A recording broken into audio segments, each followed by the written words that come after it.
Salom do'stlar, bugun men sizlarga shunday bir xabarni aytmoqchimanki, u ko'pchiligimizning uyqumizni qochiradi, ayniqsa hurmatli nafaqaxo'rlarimiz uchun. Bu juda muhim ma'lumot va agar siz yoki yaqinlaringiz nafaqaxo'r bo'lsa, bu videoni oxirigacha ko'rishingiz shart.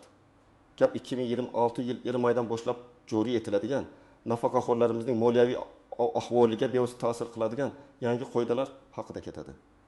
Bu sizning kelajakdagi barqarorligingizga jiddiy ta'sir qilishi mumkin. Shuning uchun iltimos diqqat bilan tinglang va har bir so'zga e'tibor bering.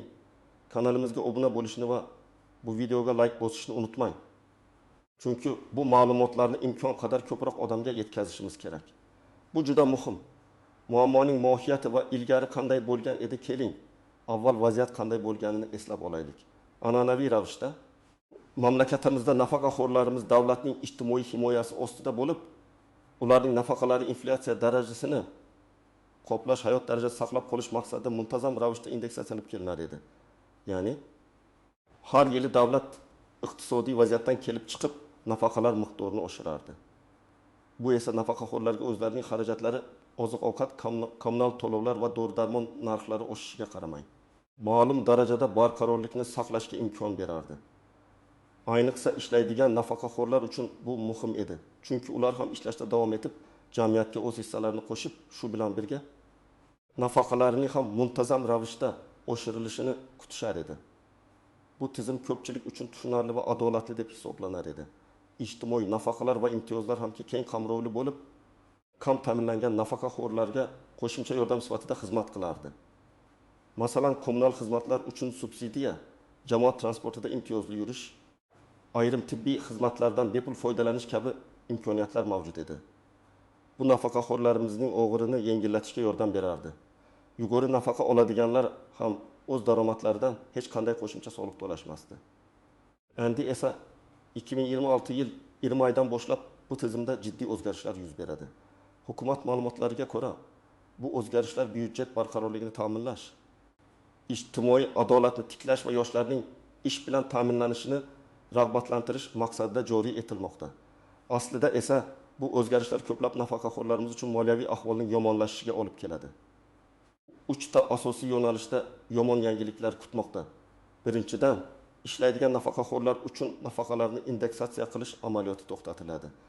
Ya'ni, agar siz nafaqa olayotgan bo'lsangiz va shu bilan birga ishlasangiz, 2026 yil 20 oydan keyin sizning nafaqangiz miqdori ko'tarilmaydi. U 2026 yil o'tim aprel holatida qanday bo'lsa, o'sha miqdorda qolaveradi. Ikkinchidan, ishlamaydigan nafaqaxo'rlar uchun mo'ljallangan ayrim ijtimoiy imtiyozlar va subsidiyalar uchun yangi, qattiqroq daromad mezonlari joriy etiladi. Bu esa ko'plab kam ta'minlangan nafaqaxo'rlarimizning qo'shimcha yordamlardan mahrum bo'lishiga olib kelishi mumkin. Uchinchidan, yuqori nafaqa oluvchilardan birdamlik solig'i undirilishi boshlanadi. Bu soliq miqdori belgilangan chegaradan oshgan nafaqa qismiga nisbatan qo'llaniladi. Keling, har bir holatni alohida va juda batafsil ko'rib chiqamiz. Asosiy qismga batafsil tahlil nimani bilishingiz kerak? Kim xavotir olishi kerak va kim xavotir olmasligi kerak? Keling, yuqorida aytib o'tgan 3 ta asosiy o'zgarishni batafsil ko'rib chiqaylik. Kim uchun bu o'zgarishlar ayniqsa og'riqli bo'ladi va kim nisbatan kamroq ta'sirini his qiladi? Biri, ishlaydigan nafaqaxo'rlar uchun indeksatsiya to'xtatilishi bu shubhasiz eng katta va eng salbiy o'zgarishlardan biridir. Agar siz nafaqa olayotgan bo'lsangiz va shu bilan birga rasman ishlayotgan bo'lsangiz, 2026 yil 20 oydan boshlab sizning nafaqangiz har qanday inflyatsiyaga qaramay oshirilmaydi. U 2026 yil o'tim apreldagi holatidan muzlatib qo'yiladi. Bu degani, siz nafaqa olib ishlayotganingizda nafaqangizning haqiqiy qiymati inflyatsiya tufayli har yili kamayib boraveradi. Sizning qo'shimcha ishingiz jamiyatga foyda keltirayotganiga qaramay, davlat sizga beradigan nafaqa miqdori yillar o'tishi bilan o'z sotib olish qobiliyatini yo'qotadi. Misol 1. Ahmad aka, Bog'bon Ahmad aka 68 yoshda nafaqaxo'r. Uning nafaqasi hozirda 2 million so'm. U bog'da ishlaydi va oylik 2 million so'm ish haqi oladi. Uning umumiy oylik daromadi 3 million so'm. Hozirgi qoidalarga ko'ra har yili nafaqalar indeksatsiyalanadi. Aytaylik, 2025 yil oxirida nafaqalar 11-ga indeksatsiyalanib, Ahmad akaning nafaqasi 2 million so'mga yetadi. Agar u 2026 yil 20 oydan keyin ham ishlashda davom etsa, uning nafaqasi 2 million so'mda muzlatiladi keyingi yillarda. Masalan, 2027 va 2022 yillarda nafaqalar yana indeksatsiyalanib, masalan, bundan oshirilsa, ishlamaydigan nafaqaxo'rning nafaqasi 2 million so'm, keyin 2,6 million so'mga yetishi mumkin. Ammo Ahmad akaning nafaqasi 2 million so'mda qolaveradi. Ya'ni u yiliga 100 minglab so'mlik indeksatsiyadan mahrum bo'ladi. Bir necha yil ichida bu farq millionlarga yetishi mumkin. Ahmad aka aslida o'zining mehnati uchun jazolanmoqda. Bu holat uning moliyaviy ahvolini sezilarli darajada yomonlashtiradi. Misol 2. Dilbar opa. Hisobchi Dilbar opa 12 yoshda tajribali hisobchi. Uning nafaqasi 1 million so'm. U shaxsiy kompaniyada yarim stavkada ishlaydi va oylik 3 million so'm ish haqi oladi. Uning umumiy daromadi 1 million so'm. Dilbar opa sog'lom va o'zining tajribasini jamiyatga foydali qilishni istaydi. Uning nafaqasi ham 2026 yil 20 oydan boshlab muzlatiladi. Agar u ishlashda davom etsa, uning nafaqasi 2026 yil 30 aprel holatida qanday bo'lsa, o'sha miqdorda qoladi. Har yili davlat nafaqalarini oshirganida. Uning nafaqasi esa o'zgarmaydi. Bu uning kelajakdagi xarid qobiliyatini sezilarli darajada pasaytiradi. Uning uchun muhim savol tug'iladi. Ishlashda davom etish nafaqa indeksatsiyasini yo'qotishga arziydimi? Bu esa nafaqaxo'rlarni bir tomondan ishlashdan voz kechishga undaydi. Ikkinchi tomondan esa agar ularning ish haqi kam bo'lsa, og'ir moliyaviy ahvolga tushirishi mumkin. Kim xavotir olish kerak? Albatta. 2026 yil 20 oydan keyin ham ish faoliyatini davom ettirmoqchi bo'lgan barcha nafaqaxo'rlar jiddiy xavotir olish kerak. Ayniqsa, nafaqa ularning umumiy daromadining katta qismini tashkil etadiganlar uchun bu zarba yanada og'ir bo'ladi. Kim xavotir olmasligi kerak yoki kamroq. 2026 yil 20 oygacha ishdan ketishni rejalashtirayotganlar yoki umuman ishlamaydigan nafaqaxo'rlar, shuningdek ishsiz nafaqaxo'rlar uchun ularning nafaqalari odatdagidek indeksatsiyalanadi. 2. Ijtimoiy imtiyozlar va subsidiyalar uchun qattiqroq daromad mezonlari bu o'zgarish asosan ishlamaydigan va kam ta'minlangan nafaqaxo'rlarimizga ta'sir qiladi. Hukumat ijtimoiy imtiyozlarni, masalan, kommunal to'lovlar uchun subsidiyalar, jamoat transportida imtiyozlar, ba'zi tibbiy xizmatlar berishda yanada qattiqroq daromad mezonlarini joriy etadi. Bu degani, ilgari bu imtiyozlardan foydalanayotgan ba'zi nafaqaxo'rlar yangi qoidalar bo'yicha ulardan mahrum bo'lishlari mumkin. Bu ijtimoiy adolatni ta'minlash va byudjet xarajatlarini optimallashtirish bilan izohlanmoqda. Lekin amalda bu ko'pincha eng muhtoj qatlamlarning ahvolini yomonlashtiradi. Misol uchun, Fotima aya yolg'iz nafaqaxo'r. Fotima aya 75 yoshda yolg'iz yashaydi. Uning nafaqasi hozirda 2 million so'm. Uning boshqa hech qanday daromadi yo'q.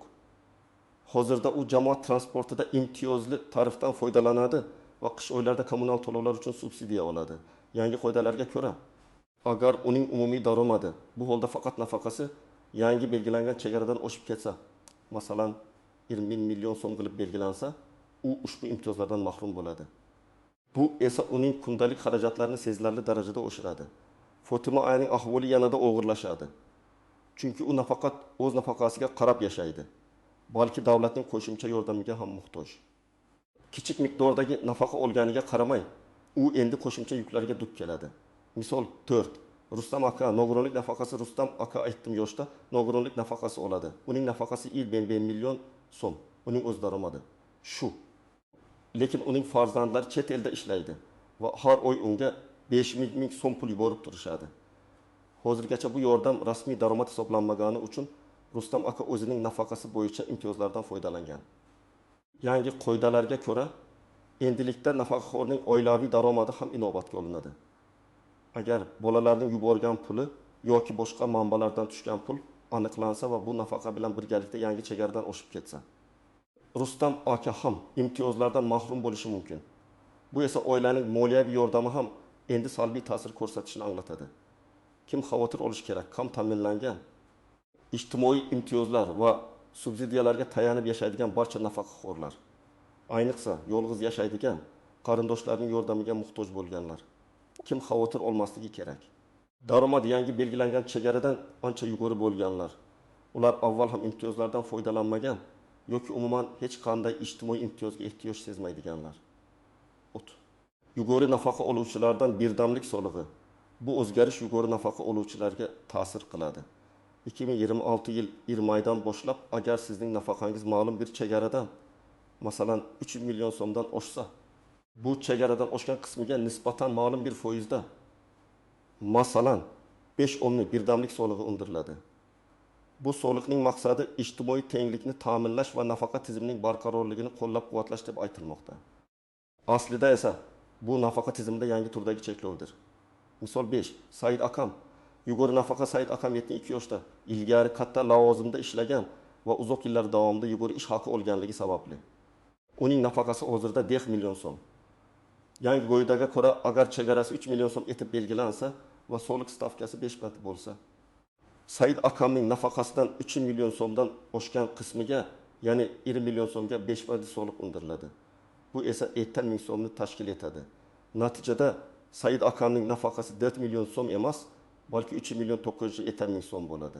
Bu kichikdek tuyulishi mumkin, lekin bu nafaqaxo'rlarning oldindan hisob-kitob qilib qo'ygan moliyaviy rejalari va budjetiga ta'sir qiladi. Kim xavotir olishi kerak? Nafaqasi yangi belgilangan chegaradan yuqori bo'lgan barcha nafaqaxo'rlar. Ular o'z daromadlarining ma'lum bir qismini yo'qotishga tayyor turishlari kerak. Kim xavotir olmasligi kerak? Nafaqasi belgilangan chegaradan past bo'lganlar. Asosiy qism 2. Qoidalardagi istisnolar, qaltis jihatlari oshkor bo'lmagan nuanslar. Bu qoidalar ham bir qancha istisnolarga ega bo'lishi mumkin. Shuningdek, e'tibordan chetda qolishi mumkin bo'lgan ba'zi jihatlar ham mavjud. Ularni bilish sizga vaziyatni to'liq tushunishga yordam beradi. Istisnolar ayrim toifadagi nafaqaxo'rlar uchun qisman istisnolar bo'lishi mumkin. Masalan, urush faxriylari, nogironligi bo'yicha birinchi guruh nafaqaxo'rlari yoki davlatning o'ta muhim sohalarida xizmat qilgan shaxslar. Ammo bu ro'yxat juda cheklangan bo'ladi va ularning hammasi ham barcha cheklovlardan ozod etilmasligi mumkin. Bu toifalar hukumatning rasmiy qarorlarida aniq ko'rsatilishi kerak. Shuning uchun agar siz shunday imtiyozli toifaga kirsangiz, batafsil ma'lumot olish uchun rasmiy manbalarni kuzatib boring va pensiya jamg'armasiga murojaat qiling.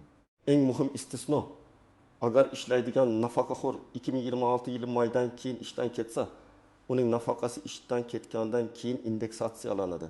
Ammo bu yerda bir qaltis jihat bor. U 2026 yil 1 maydan boshlab ishdan ketgunga qadar yig'ilgan indeksatsiyalarni yo'qotadi.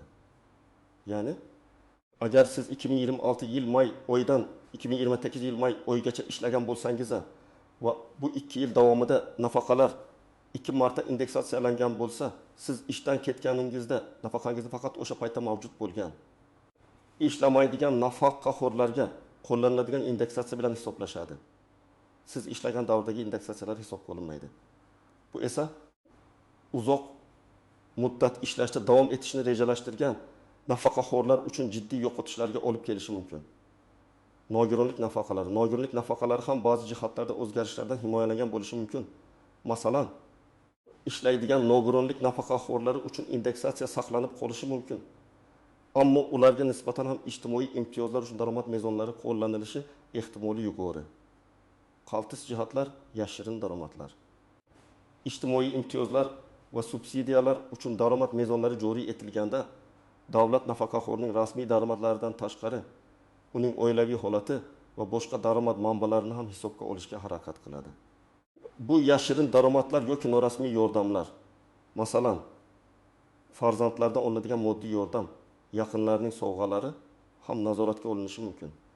Davlatning moliyaviy operatsiyalarini kuzatish qobiliyati tobora ortib bormoqda. Shuning uchun yashirin deb hisoblangan daromadlar ham aniqlanishi va nafaqaxo'rning ijtimoiy yordamdan mahrum bo'lishiga sabab bo'lishi mumkin. Bu esa ko'plab insonlarni noqulay ahvolga solib qo'yadi. Ma'lumot yetishmasligi. Ko'plab nafaqaxo'rlarimiz, ayniqsa qishloq joylarda yashovchilar, bu kabi murakkab o'zgarishlar haqida o'z vaqtida va to'liq ma'lumot olmasliklari mumkin. Bu ularning huquqlarini himoya qilishda yoki tegishli choralarni ko'rishda kechikishlarga olib kelishi mumkin. Axborotning yetarli darajada tarqalmasligi ko'plab keksa avlod vakillari uchun jiddiy muammolarni keltirib chiqaradi. Qoidalar murakkabligi, yangi qoidalar, formulalar va hisob-kitoblar ko'pchilik uchun tushunarsiz bo'lishi mumkin. Bu esa ularga qanday harakat qilish kerakligini tushunishda qiyinchilik tug'diradi. Pensiya fondi xodimlari ham har bir holatni batafsil tushuntirishga ulgurmasliklari mumkin. Oshkor bo'lmagan nuanslar mehnat bozoriga ta'sir. Ishlaydigan nafaqaxo'rlar uchun indeksatsiyaning bekor qilinishi ularni ishdan ketishga majburlashi mumkin. Bu esa bir tomondan yoshlar uchun yangi ish o'rinlari yaratishi mumkin bo'lsa, ikkinchi tomondan tajribali kadrlar tanqisligiga olib kelishi mumkin. Shuningdek, ko'plab nafaqaxo'rlar rasmiy ishdan ketib, yashirin iqtisodiyotda norasmiy ishlarda faoliyat yuritishga majbur bo'lishi mumkin. Bu esa davlatning soliq bazasiga salbiy ta'sir ko'rsatadi. Inflyatsiya ta'siri. Muzlatilgan nafaqalarning haqiqiy qiymati vaqt o'tishi bilan tezda tushib boradi. Bu esa nafaqaxo'rlarning xarid qobiliyatini keskin pasaytiradi va ularning moliyaviy ahvolini yomonlashtiradi. Misol uchun, bugun 2 million so'mga sotib olish mumkin bo'lgan narsalar 2 yildan keyin xuddi shu pulga deyarli sotib bo'lmasligi mumkin. Psixologik ta'sir. O'zining mehnati bilan jamiyatga foyda keltirishni istagan yoki o'ziga munosib nafaqa olgan nafaqaxo'rlar bu o'zgarishlarni jazo sifatida qabul qilishlari mumkin. Bu ularning ruhiy holatiga salbiy ta'sir ko'rsatib, davlatga bo'lgan ishonchlarini pasaytirishi mumkin. Amaliy maslahatlar. Tomoshabin nima qilish kerak, hurmatli do'stlar? Vaziyat qanchalik og'ir bo'lmasin, har doim chiqish yo'li vaziyatni yumshatish yo'llari mavjud. Eng muhimi o'z vaqtida harakat qilish va to'g'ri qaror qabul qilish. Men sizlarga hozirda nima qilishingiz kerakligi haqida aniq ko'rsatmalar beraman. Bir ishlaydigan nafaqaxo'rlar uchun daromadni baholash. Eng avvalo, sizning hozirgi nafaqangiz va ish haqingizni hisoblang. 2026 yil 1 maydan keyin nafaqangiz indeksatsiyalanmasa, uning real qiymati qanday o'zgarishini taxmin qiling. Ish haqingiz nafaqa indeksatsiyasini yo'qotishni qoplay oladimi? Agar ish haqingiz juda kichik bo'lsa va siz asosan nafaqaga tayangan bo'lsangiz, ishlashda davom etishning moliyaviy foydasi kamayadi. Misol uchun, agar sizning nafaqangiz 2 million so'm bo'lib, oylik 5 ming so'm ish haqi olsangiz, yiliga ombandek indeksatsiyani yo'qotish sizning 200 ming so'm pulingizni yeb ketadi. Ya'ni bu ish sizga faqat 300 ming so'm foyda keltiradi. Bir necha yildan keyin ish haqingiz umumiy nafaqa yo'qotishidan kamayib ketishi mumkin. Pensiya jamg'armasiga murojaat qilish. O'zingizning yashash joyingizdagi pensiya jamg'armasi bo'limiga boring. Shaxsan sizning holatingiz bo'yicha qanday ta'sirlar bo'lishini so'rang. Ulardan yangi qoidalar bo'yicha sizning nafaqangiz qanday hisoblanishi va qanday o'zgarishlar kutayotganini aniq tushuntirishlarini talab qiling. Barcha savollaringizni yozib oling va tayyorlanib boring. Ishdan ketishni ko'rib chiqish. Agar sizning ish haqingiz nafaqa indeksatsiyasini yo'qotishni qoplay olmasa va siz ishlashda davom etishingiz moliyaviy jihatdan foydali bo'lmasa, 2026 yil 1 maygacha ishdan ketishni ko'rib chiqing. Bu sizga nafaqangizni indeksatsiyalangan holatda muzlatib olish imkonini beradi. Keyinchalik ishlash asagingiz bo'lsa, norasmiy ishlarni topishni o'rganishingiz mumkin, ammo bu riskli ekanligini unutmang. Masalan, agar siz 2026 yil 3 aprelgacha ishdan bo'shasangiz, nafaqangiz 2026 yil 1 maydan keyin ham ishlamaydigan pensionerlar kabi indeksatsiyalanadi. Norasmiy ishlarda ishlash. Agar siz rasmiy ishdan ketishga majbur bo'lsangiz va qo'shimcha daromadga muhtoj bo'lsangiz, norasmiy ishlarni ko'rib chiqishingiz mumkin. Ammo bu katta risklar bilan bog'liq.